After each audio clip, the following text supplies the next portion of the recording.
All right, this is our phenology report by Madeline Beck, Maggie Dama, myself, Amber Hansen, and McKenna Sullivan.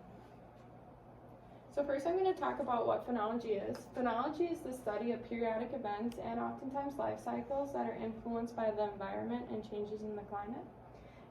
This is important because it tells us more about how animals thrive and survive. It also can tell us when ecological mismatches are occurring. Ecological mismatches are bad because they can sometimes lead to extinction. This relates to bird because the migration of birds is an important ecological event, and also birds migrating can tell us more about climate change. So our main hypothesis for this experiment was that both the species richness as well as the abundance will increase over the 4-week time period. And our predictions based off of that is that the total number of birds will increase as the weeks progress, as well as the number of different species will increase over the 4-week time period. And this is because the difference in temperature it's warming because of the different season. So methods, all 4 of us did our bird study at 4 different locations at 4 different times.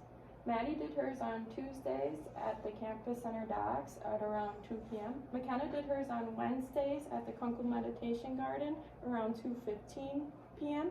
I did mine on Thursdays around 3:30 p.m. on the back deck of 3M. And then Amber did hers on Saturdays around 11 a.m. in her backyard balcony located in Alton. So we all used the Merlin ID app by Cornell Lab. We set the app with the microphone and listened, and that ID'd the birds, and we also used the bird log to identify birds through that. So this is our first graph, and it compares total species abundance per week.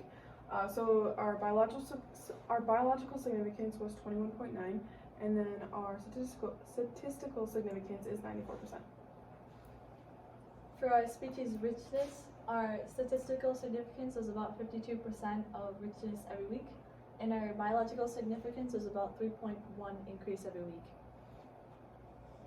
For species diversity, we had a biological significance of -0.002 and a statistical significance of 0.0003.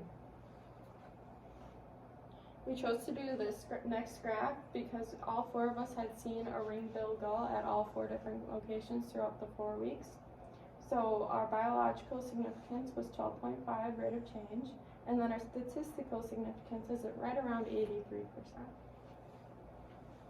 And then for our last graph, we decided to do total abundance compared to the average temperature because it was a fairly large factor in our experiment.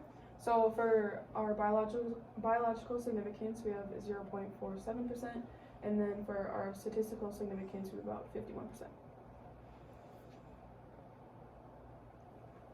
For trends and causes, so our major factor was the temperature increase. On week 3, there was a huge warm snap, which caused for a lot of differencing in our factors. So for richness, we have a decrease on week 3, which also correlates to the diversity decrease on week 3. So this mainly was, in our opinion, based on the difference in time. So in late March, a lot of the birds that we did see, like the seagulls, pelicans, are already here. So we didn't see a huge change in the diversity because we were seeing the same birds over and over again. Location also had a huge factor because majority of us did have location that was near water, and because of the water, there was a lot of seagulls and pelicans which are adapted to water, and we didn't see a huge diversity change. So overall, our hypothesis was supported. This is seen in both the species abundance as well as the species richness graphs.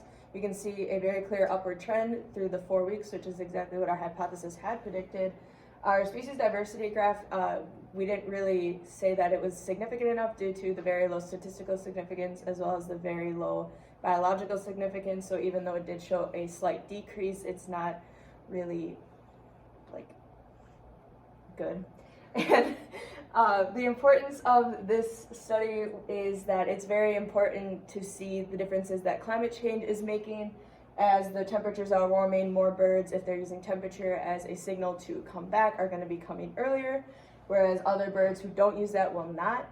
And so that can create a mismatch with the different birds arriving. And this also affects the ecosystem diversity as well as the overall health, because if birds are feeding off of flowers and different plants, the budding time can be different, which also creates another mismatch. So yeah. So we had some limitations with our experiments. The first one is that we identified birds using the Merlin bird app, and that did not tell us how many birds it was picking up, so that led to some inaccuracy. This could also relate on the flip side, so we'd see a bird and it'd be too far to pick up on the photo ID, so we'd have to use the app and guess which bird we saw. This could also lead to some inaccuracy.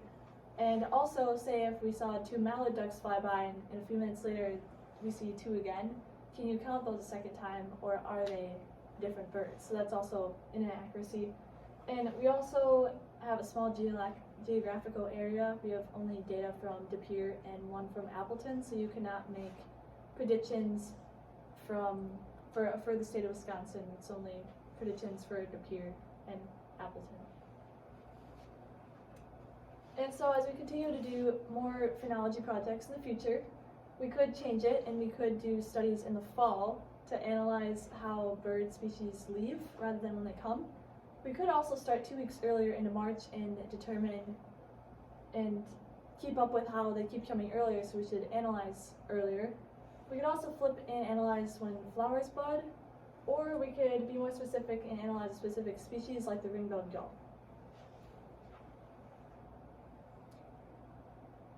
And these are just our pictures for the sites.